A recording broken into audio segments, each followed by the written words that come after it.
Sir ನಮಸ್ಕಾರ. ನಮ್ಮ ಹೆಸರು ಅನಿಲ್ ಕುಮಾರ್ ಅಂತ, ನಮ್ಮ ಪಾವಗಡ ತಾಲೂಕು ಗಂಸಾಗರ.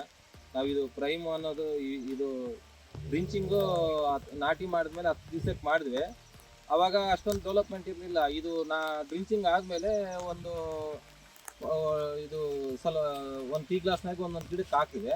ಅದು ಆದಮೇಲೆ ಒಂದು 3ನೇ ದಿವಸಕ್ಕೆಲ್ಲ ಎಲೆ ಜಾಸ್ತಿ ಉದ್ದನೂ ಬಂತು, ಕಾಂಡನೂ ದಪ್ಪ ಆಯಿತು, ಬ್ರಾಂಚಸ್ಸು ಹೆಚ್ಚಿಗೆ ಬಂತು.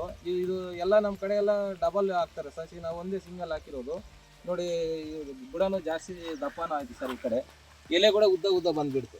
ಒಂದು ಗಿಡಕ್ಕೆ 7-8 ಬ್ರಾಂಚ್ ಬಂತು.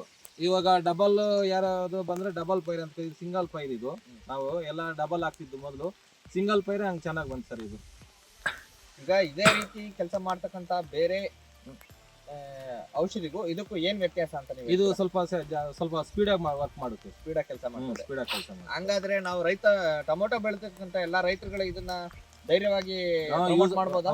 ಯೂಸ್ ಮಾಡ್ಬೋದು ಸರ್, ಯೂಸ್ ಮಾಡ್ಬೋದು. ಇದು ಟೊಮೊಟೊಗಲ್ಲ, ಬೇರೆ ಬೆಳೆಕಾದ್ರೂ ಯೂಸ್ ಮಾಡಿ. ಕರ್ಬೂಜ, ಇದು ಕಲ್ಲಂಗಡಿ ಕೂಡ ಯೂಸ್ ಮಾಡ್ಬೋದು ಸರ್. ಯಾಕಂದ್ರೆ ಇದು ಟೊಮೊಟೊನು ಸಕ್ಸಸ್ ಆಗಿರ್ತೈತಲ್ಲ, ಮಾಡ್ಬೋದು ಸರ್. ಚೆನ್ನಾಗೈತೆ. ಧನ್ಯವಾದಗಳು.